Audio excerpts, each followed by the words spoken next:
Hello students, कैसे हो? आशा करता हूँ सब बढ़िया होंगे। मैं लोकेश कुमार इस ऑनलाइन प्लेटफॉर्म पे स्केलेटन ऑनलाइन प्लेटफॉर्म पे हार्दिक स्वागत करता हूँ। जैसा कि आपको पता ही है कि आगे आने वाले नॉर्सेट एंड ईएसआई के एग्जाम के लिए हम क्वेश्चन सेशन स्टार्ट कर रहे हैं, चल रहा है। उसी को हम कंटिन्यू करते हैं। ईएसआई के अंदर और ये नॉर्सेट के अंदर जो मोस्ट फ्रिक्वेंटली क्वेश्चन जो पूछे जाते हैं, हम उसी को ही देखते हैं। तो स्टार्ट करते हैं अपन इस क्वेश्चन सेशन को। इसमें इम्पोर्टेंट्स जो पॉइंट्स हैं वो भी आपको मैं बताऊंगा, जिससे आपको एग्जाम में हेल्प मिलेगी। सबसे पहला जो क्वेश्चन है, what should be included in the nursing care of infant with increase intracranial pressure. बच्चों, एक बच्चा है, इन्फेंट है, उसका आईसीपी बढ़ा हुआ है, इंट्राक्रैनियल प्रेशर बढ़ा हुआ है, तो नर्सिंग केयर में आप क्या चीज शामिल करोगे, क्या इन्वॉल्व करोगे जो उसके लिए सही रहेगा? पहला ऑप्शन है weight daily before feeding. Feeding से पहले आपको वेट करना है। Elevated head height higher than the tips. ठीक है। Check the reflex at regular intervals. आपको रिफ्लेक्स चेक करना है। Monitor alertness with frequent stimulation. देखो इसमें बच्चों, पहले आपको समझना है कि बच्चे की कंडीशन क्या है। इसमें सीधा सीधा यही बताया है कि आईसीपी बढ़ा हुआ है बच्चे इन्फेंट का। तो इसमें क्या आईसीपी बढ़ा हुआ है, तो इसका तो ये सीधा सब अपन को यही है कि रिलेटेड टू कहीं न कहीं प्रेशर से, आईसीपी का प्रेशर से ही अपन को ध्यान में रखना है। तो इसमें क्या है कि यदि हेड का एंड है वो एलिवेटेड रहेगा, तो और जो बॉडी का पार्ट है उसका प्रेशर है, और बीपी जो ब्लड प्रेशर है उसका भी प्रेशर है वो हेड में कम रहेगा यदि हेड एंड एलिवेटेड रहेगा। यदि हेड डाउन रहेगा, लाइक टेंडल बैक पोजीशन रहेगी, तो एक तो ब्लड का प्रेशर ज्यादा रहेगा, एक ऑलरेडी इंक्रीज आईसीपी है, तो दोनों ज्यादा रहेगा, तो बच्चों को कहीं ना कहीं हेडेक रहेगा। और रिलेटेड टू हेड उनको कोई न कोई कॉम्प्लिकेशन या कोई न कोई उसको सिम्टम्स रहेंगे। तो इसको रिलीव करने के लिए हेड का जो एंड है वो एलिवेट करना पड़ेगा। तो इसमें डेली वेट करने की कोई जरूरत नहीं है, क्योंकि आईसीपी बढ़ा हुआ है। इसमें डेली उसका वेट चेक करने की कोई जरूरत नहीं है नहीं। और चेक रिफ्लेक्स रिफ्लेक्स क्या चेक करना है, ठीक है। और मॉनिटर अलर्टनेस आईसीपी बढ़ा हुआ है, तो अलर्टनेस इस सेकंड प्रायोरिटी पे जा सकता है। लेकिन यहाँ सबसे प्रायोरिटी वाला जो बात करें, वो यहाँ पे एलिवेट द हेड। हेड को एलिवेट रखना है अपन को इसको, ठीक है। ये क्वेश्चन रहेगा इसमें। हम्म,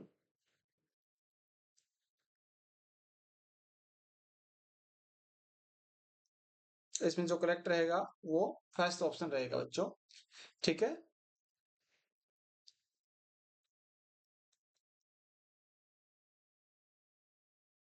ठीक है,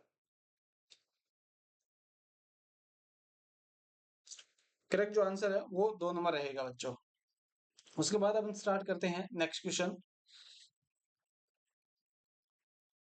the parent of infant the parent of infant who just had ventriculoperitoneal shunt inserted for hydrocephalus are concerned about the prognosis. What information should the nurse give the parents? ठीक है, देखो बच्चे को वेंटी वेंट्रिकुलर पेरिटोनियल स्टेंट डाला हुआ है, क्योंकि hydrocephalus की कंडीशन उसको है, तो उसके ठीक है। अभी नर्स वो पेरेंट्स को क्या इंफॉर्मेशन प्रोवाइड करवाएगी, तो पेरेंट्स को कंसर्न अबाउट प्रोग्रेस के बारे में नर्स है वो क्या इंफॉर्मेशन प्रोवाइड कराएगी पेरेंट्स को। तो सबसे पहला इसमें ऑप्शन है, पहला है prognosis is excellent and valve is permanent. Second one है shunt may need to be revise as the child grow older. जैसे चाइल्ड बड़ा हो रहा है तो जो स्टंट डला हुआ है, वेंट्रोपेरिटोनियल जो स्टंट डला हुआ है उसको रिवाइज करना पड़ेगा। 3 नंबर ऑप्शन है, if any brain damage has occurred it irreversible even after the first year of life. इसमें बताया है कि ब्रेन डैमेज हुआ है, ठीक है, इसके कारण तो इरिवर्सिबल ब्रेन डेड हुआ है कि फर्स्ट ईयर के अंदर। 4th नंबर है, hydrocephalus usually itself limited by 2 year of age then shunt is removed। जिसने बताया कि हाइड्रोसिफिलिस में ये 2 साल तक ही होता है, उसके बाद इसको स्टंट को रिमूव करना है क्या। देखो बच्चों, इसमें क्या है कि बच्चे को वेंट्रिकुलर पेरिटोनियल स्टंट डला हुआ है, जो वेंट्रिकल्स जो ब्रेन का वहां से लेके पेरिटोनियल तक स्टंट डला हुआ है। उसमें कि क्यों डला हुआ है, क्योंकि बच्चे के हाइड्रोसिफिलिस की कंडीशन है बच्चे में, ठीक है। उसके बाद क्या बताया कि इसका यदि प्रोग्रेस हो रहा है तो देखो अभी बच्चे की लेंथ बढ़ेगी तो वेंट्रिकुलर पेरिटोनियल जो स्टंट डला है वो तो उसकी लेंथ जैसे स्टार्टिंग में ये सपोज करो 1 साल में डला है, अभी बच्चे की उम्र है वो 3 साल हो रही है, बढ़ रही है जैसे, तो वो स्टंट की जो लेंथ है वो कम पड़ जाएगी। तो आपको क्या करना पड़ेगा, जो स्टंट डला है उसको उसको क्या है जो स्टंट डला है उसको अपन को रिवाइज करना पड़ेगा, ठीक है। तो इसमें 2 नंबर वाला ऑप्शन है वो करेक्ट रहेगा, ठीक है। 2 नंबर ऑप्शन इसमें करेक्ट है। और इसके बाद अपन बात करते हैं नेक्स्ट क्वेश्चन की। देखो इंपॉर्टेंट क्वेश्चंस है वही आपको बताएंगे, जो मोस्टली पूछे जाते हैं। ये ऐसे क्वेश्चन है जो आपको सीधा एग्जाम में देखने को मिलेगा और आपको डायरेक्ट आपको क्वेश्चन सही करना है। थर्ड वन है, an infant who was born with meningosyphilis develop hydrocephalus. Meningosyphilis होने के कारण इसको हाइड्रोसिफिलिस हो गया है। A ventricular peritoneal shunt is inserted, उसको वेंट्रिकुलर जो वीपी शंट है वो डाल दिया है। What nursing intervention is essential in the first essential is this infant care during the first 24 after surgery. 24 hour of surgery के में क्या एसेंशियल केयर है रहेगी वो आपको बताना है। पेशेंट को मेनिंजोसिफिलिस रहा है उसके चलते हाइड्रोसिफिलिस है, कहने का मतलब ये है कि उसको वीपी स्टंट डला हुआ है, ठीक है। पहला ऑप्शन है इसमें, placing an high follower position, administrating the prescribe sedative देना है बच्चे को, और positioning on the same side of shunt, और monitoring intra increase ICP intracranial pressure increase है वो आपको मॉनिटर करना है। देखो बच्चों, इसमें क्या है आपको जो इसमें मुझे असेंशियल इन्फेंट केयर पूछी है। असेंशियल क्या सबसे ज्यादा इंपॉर्टेंट क्या है, देखो बच्चों इसमें बच्चे के इसमें बताया है कि हाइड्रोसिफिलिस है, ठीक है। इसमें कहीं न कहीं हो सकता है इंट्राक्रैनियल प्रेशर बढ़ा, मेनिंजोसिफिलिस है तो ऑलरेडी डेवलप होगा उसको, इंट्राक्रैनियल प्रेशर डेवलप रहेगा। तो आपको पोजीशन वगैरह ध्यान में न रखे हुए उसका आईसीपी को मॉनिटर आपको जरूर करना है। सेडेटिव वो एक एडिशनल चीजें हैं, सेडेटिव देना है कि नहीं देना, कौन सी पोजीशन उसको देना है कि फॉलोअर पोजीशन देना है, हाई फॉलोअर देना है, वो आपको कौन सी देनी है वो अलग बात है। और पोजीशनिंग करनी है कि कैसी पोजीशन करनी है, संट की साइड देना है या संट के अपोजिट साइड आपको पोजीशन करवानी, वो अलग चीज है। लेकिन लेकिन यहाँ पे एसेंशियल क्या है, एसेंशियल यही है बच्चों कि आईसीपी का मॉनिटर करना है। उसके बाद अपन बात करते हैं नेक्स्ट क्वेश्चन की। A nurse is a nurse in pediatric clinic is assessing an infant who had a revision of VP shunt, ठीक है।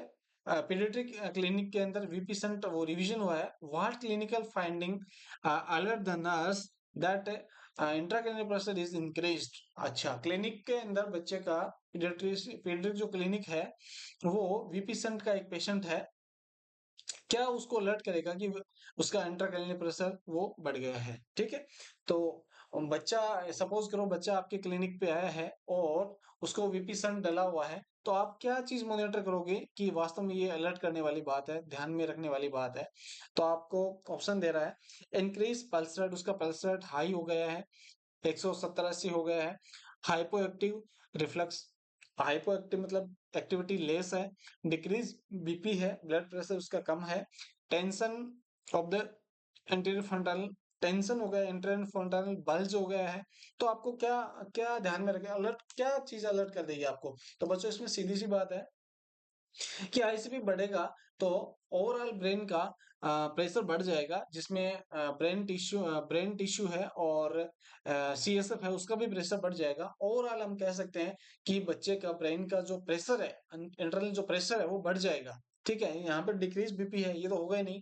हाइपो एक्टिविटी है, बच्चे की इरिटेट हो जाएगा। इंक्रीज पल्स रेट का इधर इधर इफेक्ट नहीं पड़ेगा, ब्रेन से रिलेटेड है। तो ओवरऑल इसमें जो ब्रेन में है, हेड में है, वो ब्रेन और सी सब दोनों का प्रेशर इंक्रीज हो रहा है।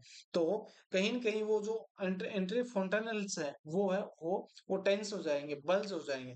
तो इसका करेक्ट आंसर रहेगा 4 नंबर। ठीक है, बाकी इनमें ये कोरिलेटेड है नहीं। नेक्स्ट क्वेश्चन पे अपन चलते हैं। What should a nurse use to feed infant born with a unilateral cleft lip and palate? Unilateral एक side cleft lip and cleft palate defect है बच्चे को, तो बच्चे को क्या केयर करनी है, कैसा फीड कैसे कराओगे आप? ये सीधी सी बात यही पूछी है इन्होंने कि प्लास्टिक स्पून से कराओगे या क्रॉस कट निपल से कराओगे या पेरेंटल इन्फ्यूजन दे दोगे, उसको फीड देंगे ही नहीं, या नंबर रबर टिप सिरिंज से आप कराओगे? देखो बच्चों, cleft lip and cleft palette में फॉर्मेशन नहीं हो पाता है लिप एंड अपने पेरेंट्स का। उसके कारण क्या है कि बच्चे को अपन प्रॉपर फीड नहीं दे पाते हैं। तो उसको प्रिवेंशन करने के लिए बच्चे का ऑलरेडी क्लेफ्ट लिप और पैलेट है, तो सकिंग में दिक्कत रहेगी, swallow में तो ठीक है, लेकिन सकिंग में क्योंकि वैक्यूम नहीं बन पाएगा ओरल कैविटी के अंदर, क्योंकि लिप क्लेफ्ट नहीं हुई है। तो बच्चे को क्या है कि रबर टिप है वो उसके द्वारा सिरिंज, रबर टिप जो सिरिंज है वो इंसर्ट करके मुंह के अंदर और उसको फीडिंग करवाएंगे, कि जिससे क्या होगा कि जो डैमेज पार्ट है वो रबर टिप के कारण और इंजुरी नहीं लगेगी उसको, सीधी सी बात है। ठीक है, तो 4 नंबर पॉइंट इसका करेक्ट रहेगा। ठीक है, और नेक्स्ट क्वेश्चन की तरफ हम बढ़ते हैं। A nurse is caring for an infant with tentative diagnosis of hypertonic pyloric stenosis, HPS है उसको, pyloric stenosis है। What is the most important for the nurse to assess? देखो पाइलोरिक स्टेनोसिस है बच्चे को, और क्या नर्स है वो असेस करेगी, वो इंपॉर्टेंट है। टेंटेटिव डायग्नोसिस बताया आपको, तो नर्स है वो क्या असेस करेगी? पहला आपको ऑप्शन दिया है, क्वालिटी ऑफ क्राई की क्वालिटी आपको देखेगी, हाई पिच है, लो पिच है। साइन ऑफ डिहाइड्रेशन देखेगी, डिहाइड्रेशन कैसा है, माइल्ड है, मॉडरेट है, सीवियर है। कफ अप ऑफ फीडिंग, फीडिंग कफ कर रहा है। कैरेक्टरिस्टिक ऑफ स्टूल, स्टूल का कैरेक्टरिस्टिक क्या है, ब्लैक है, ब्राउन है, नॉर्मल है, फॉर्म है, अनफॉर्म है, वो देखेगी। तो आपको बच्चों इसमें देखो कि हाइड्रोलिक पाइलोरिक स्टेनोसिस है, वो आपको सबसे पहले पता होना चाहिए। पाइलोरिक स्टेनोसिस कुछ नहीं है, पाइलोरिक जो पार्ट है स्टोमक का वो है, वो स्टेनोसिस यानी नेरोइंग हो जाता है। ठीक है, बस यही है। हाइपरटोनिक है मतलब वहां पे सेल्स की ग्रोथ ज्यादा है, उसके कारण जो पाइलोरिक जो पार्ट है, बताता हूँ आपको। जैसे स्टोमक है, स्टोमक का जो पाइलोरिक पार्ट है, ये वाला जो पार्ट है वो स्टेनोसिस हो गया है, नेरोइंग हो गया है। सपोज करो इतना होना चाहिए और एकदम बारीक सा स्पेस बचा है, या बहुत मिनिमल स्पेस बचा है पासेस के लिए, तो स्टेनोसिस हो गया, नेरोइंग हो गई है। तो आप क्या करोगे? तो सबसे पहले आपको ये पता है कि बच्चा है, यहाँ नेरोइंग हो गई है, तो बच्चे का जितना भी ओरल जो इनटेक जा रहा है वो प्रॉपरली इंटेस्टाइन के अंदर प्रोसीड नहीं हो पा रहा है, और स्टोमक में है वो या तो प्रोजेक्टाइल वोमिटिंग के द्वारा बाहर फेंक देगा बच्चा, और तो और या इसमें क्राई का नहीं है। ठीक है, क्राई का इसमें कुछ नहीं है। यदि स्टोमक में जो कंटेंट है या आगे जाएगा नहीं, तो आगे नहीं जाएगा तो फिर वो वापस, आगे नहीं जाएगा तो वो वापस ऊपर फेंक देगा। ठीक है, तो हो सकता है कि उस बच्चे को कि वोमिटिंग होने से और इनटेक कम होने की वजह से उसको डिहाइड्रेशन की कंडीशन अराइज हो जाए। तो आपको ध्यान में रखना है कि डिहाइड्रेशन उसको हो सकता है। अपन बिना किसी टाइम वेस्ट करते हुए फटाफट इसको कवर करते हैं। इंपॉर्टेंट क्वेश्चन है। An order is written for isotonic anaemia. Isotonic anaemia क्या होता है? आइसोटोनिक मतलब equal to body tone. Tone जो बॉडी बॉडी की जो टोन है उसके इक्वल जो जो भी फ्लूइड है उसको आइसोटोनिक बोलेंगे अपन। Isotonic anaemia for 2 year old child, what is the maximum amount of the fluid the nurse should administer without a specific order from the health care provider. अच्छा, इसमें सीधी सी बात यही पूछी है कि पेशेंट को आइसोटोनिक एनीमा देनी है। पेशेंट की जो उम्र है वो 2 साल है, तो आप कितनी उसको अमाउंट है वो दे सकते हो? तो मैं बता देता हूँ। एनीमा की आप जो अमाउंट है वो इन्फेंट के अंदर है। इन्फेंट के अंदर होता है लेस देन, कितनी होती है बच्चों? Less than 250 ml। इन्फेंट को 250 ml से ज्यादा एनिमा नहीं देना है क्योंकि उसकी कैपेसिटी नहीं है ऑर्गन की। इसके अलावा टोडलर है, मोर देन 250 से लेके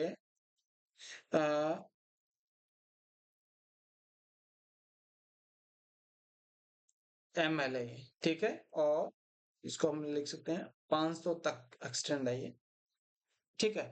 तो टोडलर, तो मैं कह सकता हूँ कि ये एज ग्रुप है जो, और ठीक है, 1 to 3 year वाली है। तो टोडलर में जो अमाउंट है वो हो जाएगा 250, ठीक है। तो आपको कोई स्पेसिफिक ऑर्डर नहीं है, आपने इसमें लिखा है देखो स्पेसिफिक कोई ऑर्डर नहीं है, तो आप उस हिसाब से, क्योंकि 3 साल तक है, 3 साल का अभी 2 साल का बच्चा है, तो 250 के अराउंड जो नजदीक में आ रहा है डाटा वही आपको जाना चाहिए, क्योंकि 500 ml ज्यादा हो जाएगा, क्योंकि 3 साल का बच्चा तो नहीं है ना अभी, अभी 2 साल का बच्चा है।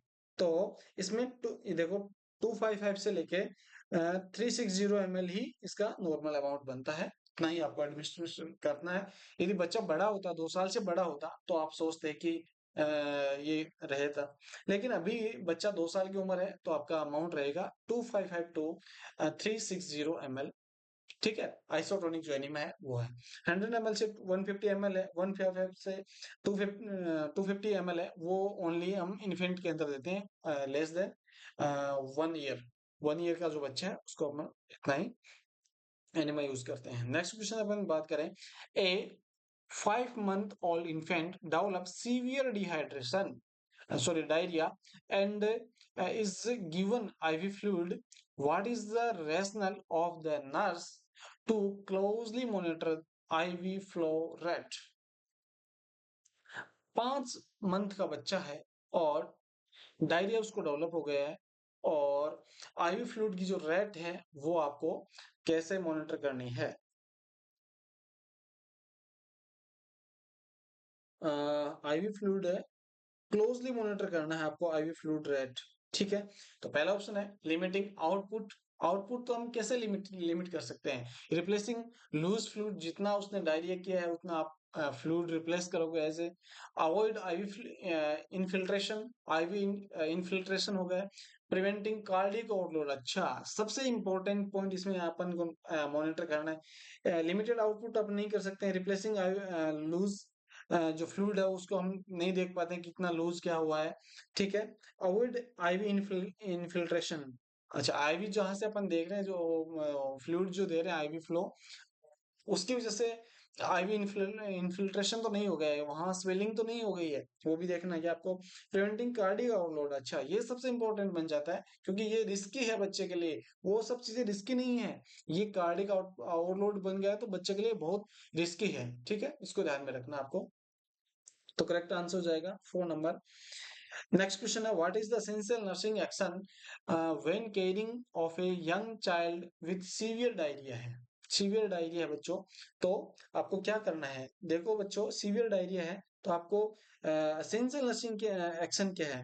मेंटेन आईवी फ्लूइड, ये तो डॉक्टर आपको बताएगा, उतने हिसाब से दे देना है। Take daily weight, replace lose calories, ये डाइटिशियन आपको बताएगा कितना आप कैलोरीज उसको देना है। प्रमोट पेरिनियल स्किन इंटीग्रिटी, ठीक है। तो एक ये एसेंशियल नर्सिंग केयर में अपन देखें तो बच्चे का जो वेट है वो इंपॉर्टेंट हो जाता है। डेली उसका वेट, अपन का अपना जो काम है वो अपना यही है कि बच्चे का डेली वेट करना है, ठीक है। बाकी सब अलग अलग है उनका, वो अपने आप देख लेंगे। यहाँ पे नेक्स्ट क्वेश्चन है, a nurse is caring for a infant whose vomiting is intractable for what complication is it most important for the nurse to assess. अच्छा, बच्चे को वोमिटिंग हो रहा है तो क्या कॉम्प्लिकेशन है वो नर्स असेस करेगी। तो देखो बच्चों, एक बात आपको पता होना चाहिए, वोमिटिंग करेगा बच्चा, वोमिटिंग करेगा तो वोमिटिंग के अंदर क्या है, स्टोमक के अंदर क्या होता है, स्टोमक के अंदर होता है HCl। क्या होता है HCl? क्या होता है? एसिड होता है। यदि वोमिटिंग के दौरान HCl या एसिड है, अपन बोले एसिड है, वो बाहर चला गया है, बॉडी से बाहर चला गया है, तो बॉडी का एनवायरनमेंट कैसे हो गया है? एल्केलोसिस। एल्केलोसिस हो गया है। तो मैं कह सकता हूं कि यहाँ पे क्या हो जाएगा? एल्केलोसिस। सीधी सी बात है, यहाँ एसिडोसिस होगा नहीं क्योंकि एसिड तो बाहर चला गया, बॉडी का एनवायरनमेंट क्या हो गया है? एल्केलोसिस हो गया है। हाइपो हाइपरकैलेमिया हो गया है, क्या हाइपोनेट्रीमिया हो गया? ये सब कुछ नहीं हुआ है, हाइपो एल्केलोसिस हो गया है। नेक्स्ट क्वेश्चन है, a nurse is administrating IV fluid to a dehydrated infant, what intervention is most important at this time. IV fluid administer कर रही है इन्फेंट को, तो क्या इंपॉर्टेंट पॉइंट है? देखो, मोस्ट इंपॉर्टेंट पूछा है, इंपॉर्टेंट तो और भी है लेकिन मोस्ट इंपॉर्टेंट कौन सा वो आपको ध्यान में रखना है। तो पहला ऑप्शन है इसमें, continuing the prescribed flow rate, जो डॉक्टर ने बताई है वो प्रिस्क्राइब्ड रेट है, वो आपको देंगे। Monitoring IV IV drop rate आपको देखना है। Calculating total necessary intake, total necessary intake है कितना है वो आपको पता होना चाहिए, लेकिन कितना देना है वो डॉक्टर आपको बता देगा। Maintaining the fluid at body temperature, maintaining करना है, लेकिन यहाँ पे मोस्ट इंपॉर्टेंट पूछा है, मेंटेन तो करना ही है body temperature, fluid at body temperature, लेकिन मोस्ट इंपॉर्टेंट बनता है कि आपको जो डॉक्टर बताया है कि इसको है ना इतनी रेट से देना है, प्रिस्क्राइब रेट जो है वही आपको ध्यान में रखना है, बाकी जो अदर है वो सेकंड प्रायोरिटीज में चली जाएगी। ठीक है बच्चों, तो ऑप्शन इसका करेक्ट हो गया 1। उसके बाद अपन इसी को स्टॉप करते हैं। नेक्स्ट अपन लेके आएंगे क्वेश्चन सेशन, उसको देखते रहो, और इम्पोर्टेंस क्वेश्चन है वो सब डिस्कस करते के पहले प्लानिंग करके ये क्वेश्चन पूरे फ्रेम किए जाते हैं, उसके बाद ही आपको बताया जाता है कि ये सब इम्पोर्टेंट क्वेश्चन है। तो आप देखते रहो, और इम्पोर्टेंस आपको कोई डाउट हो, कोई दिक्कत हो तो हमको आप डाल सकते हो। ग्रुप है एक बना हुआ उसमें, या सपोर्टिंग नंबर इसमें है, उस पर आप डाल सकते हो, कमेंट पे लिख सकते हो, तो आपका स्टॉप हो जाएगा, सॉल्यूशन हो जाएगा। Thank you so much.